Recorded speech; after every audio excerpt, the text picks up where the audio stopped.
No coração da cidade fictícia de Aldenbury, onde o inverno parecia ser eterno, vivia Horace Grinchell, um comerciante conhecido por sua frieza e avareza.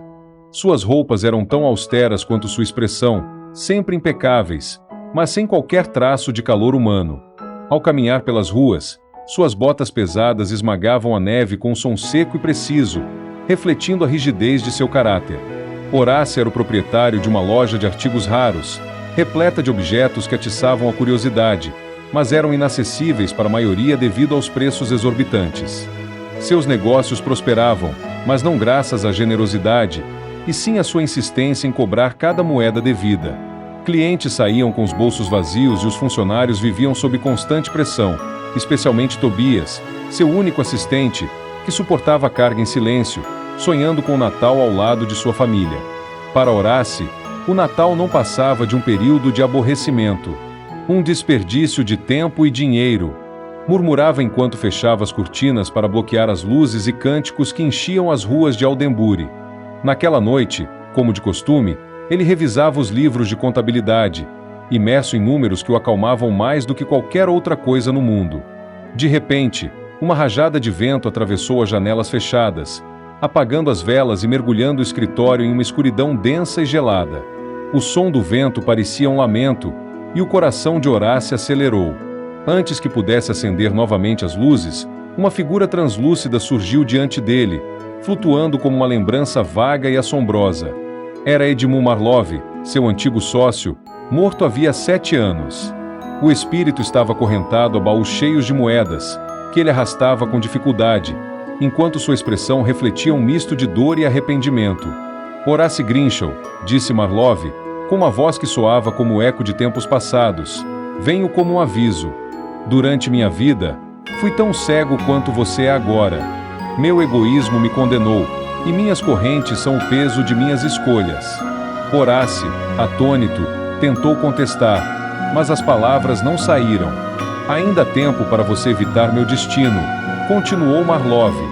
Esta noite, você será visitado por 3 espíritos.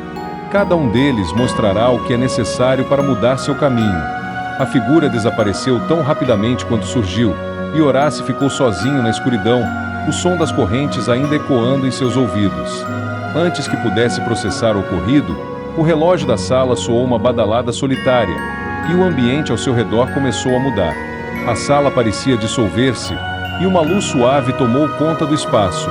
Horace sentiu um calor inesperado e avistou uma figura jovial e radiante, segurando uma lanterna brilhante que iluminava cada canto escuro. Sou o espírito do Natal passado, anunciou a figura, com uma voz calorosa e acolhedora. Venha comigo, Horace. Vamos revisitar aquilo que você deixou para trás. Sem ter como resistir, Horace foi transportado para uma paisagem que conhecia muito bem, uma pequena casa com uma lareira crepitante. Ele reconheceu imediatamente o local. Era o lar de sua infância. Dentro da casa, uma cena tocante se desenrolava. Uma árvore de Natal improvisada era decorada com fitas e papéis coloridos por 2 crianças risonhas. Ele viu a si mesmo, um menino cheio de vida, ao lado de sua irmã Eli. Eli! Murmurou Horace, sentindo uma onda de emoção há muito esquecida. O riso de sua irmã encheu a sala, trazendo consigo a sensação de um tempo em que a felicidade era simples e descomplicada. O espírito do Natal passado guiou Horace por outros momentos de sua juventude. A primeira vez que trabalhou em um armazém, seus sonhos de sucesso e, finalmente, a escolha de abandonar o amor de sua vida em prol da ambição. De volta ao presente, Horace sentiu um peso no peito. O calor das memórias havia se dissipado, dando lugar a uma sensação de vazio. No entanto, antes que pudesse refletir, outra figura apareceu. A nova figura era imponente, quase majestosa, com uma aura vibrante que preenchia a sala com energia e calor. Trajava um manto decorado com padrões que pareciam se mover, como se contassem histórias de alegria e celebração. Sua voz era profunda e ressoante, trazendo uma sensação de autoridade misturada com empatia. Eu sou o espírito do Natal presente, anunciou. Vamos, Horace. Há muito a ser visto. Antes que Horace pudesse sequer responder, a sala desapareceu, e ele se viu em uma rua coberta de neve, iluminada por velas e cheia de vida. Crianças corriam, rindo e jogando bolas de neve, enquanto famílias passavam com cestos de comida, aquecidos pela promessa de uma ceia compartilhada. O espírito levou até uma casa modesta na periferia da cidade. Através de uma janela embaçada pelo frio, Horácio viu Tobias, seu assistente, sentado à mesa com sua esposa e filho. Apesar da simplicidade da ceia, a alegria era palpável. O pequeno Timothy, frágil e doente, liderava um cântico natalino com uma voz doce e animada, embora seus movimentos fossem lentos e cuidadosos. Eles parecem felizes, comentou Horácio, surpreso. Eles são felizes, respondeu o espírito. Mas note o que falta. Horácio observou a pequena mesa e as roupas remendadas de Tobias e sua família. Tudo ali falava de privações enfrentadas com coragem. A fragilidade de Timothy era evidente, mas sua alegria irradiava algo que Horácio não conseguia entender. Como podem sorrir em meio a tanta adversidade? Perguntou Horácio, intrigado. Porque tem algo que você perdeu, Horácio: amor e união. Eles valorizam o que possuem, mesmo quando é pouco. O comerciante ficou em silêncio, sua mente lutando para processar o que via. O espírito do Natal presente o conduziu por outras partes da cidade, mostrando celebrações diferentes. Uma família de operários que dividia uma refeição simples, crianças em um orfanato que recebiam brinquedos doados, e até mesmo uma senhora idosa que acendia uma vela solitária, mas com um sorriso de gratidão nos lábios. Cada cena parecia uma lição, mas nenhuma o afetou tanto quanto o que viu ao retornar à casa de Tobias. Lá, o espírito parou diante do pequeno Timothy, agora adormecido em uma cadeira, enquanto Tobias ajeitava um cobertor ao redor dele. Há algo que você deve saber, Horácio, disse o espírito, sua voz carregada de gravidade. Se as circunstâncias não mudarem, este menino não viverá para ver outro Natal. Não! Isso não pode ser! Exclamou Horácio, sentindo uma pontada de desespero. O futuro ainda não está definido. Mas se você continuar como está, sua negligência será uma das razões para este desfecho.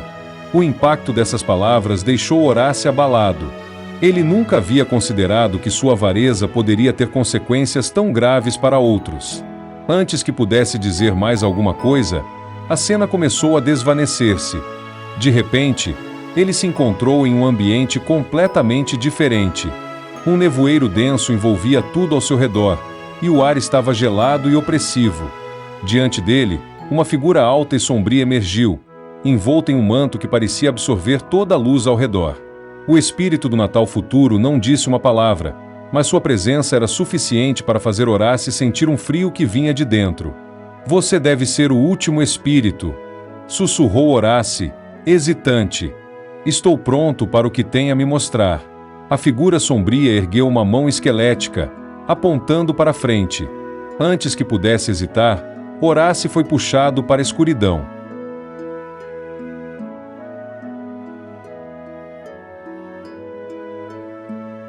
A escuridão cedeu lugar a uma cena desoladora.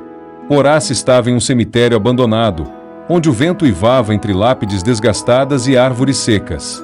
O espírito do Natal futuro caminhava silenciosamente à frente, cada passo reverberando no chão gelado. O que é este lugar? Perguntou Horácio, mas não obteve resposta. A figura apontou para uma lápide solitária. Relutante, Horácio se aproximou, sentindo o coração acelerar a cada passo. Ao chegar mais perto, ele leu, com um misto de horror e incredulidade, o nome gravado, Horácio Grinchell. Não pode ser, murmurou, recuando. O espírito permaneceu imóvel, como se aguardasse que ele absorvesse a visão. Então, com um gesto lento, apontou para outra direção. O cenário mudou, e Horácio viu novamente a casa de Tobias. Contudo, a alegria havia desaparecido. No centro da sala, Tobias e sua esposa estavam em luto. Timothy não estava ali, e o vazio que sua ausência deixava era quase tangível. Não! Isso não precisa acontecer, implorou Horácio. Diga-me que ainda há tempo. A única resposta foi o silêncio implacável do espírito, que o levou a uma última visão. Sua loja, anos depois de sua morte, abandonada e em ruínas. Pessoas passavam por ela sem dar atenção, e o legado de Horácio parecia não ser nada além de uma memória esquecida. Quando a visão finalmente se dissipou, Horácio encontrou-se de volta em sua sala, tremendo de medo e arrependimento. A escuridão deu lugar à luz fraca do amanhecer. Do lado de fora, o som de sinos e risos anunciava o dia de Natal. "Ainda há tempo!" exclamou Horácio, levantando-se de um salto. Ele vestiu-se rapidamente e correu para as ruas, deixando a neve render sob seus passos apressados.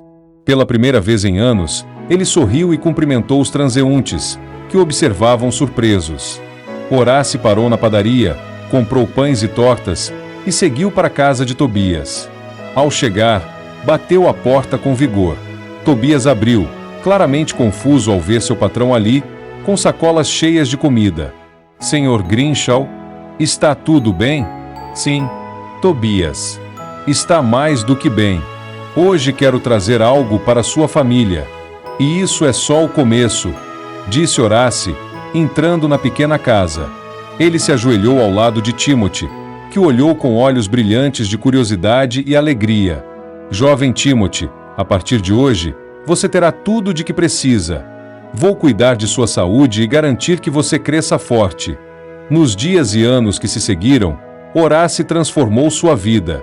Ele tornou-se um benfeitor da comunidade, usando sua riqueza para melhorar a vida de outros.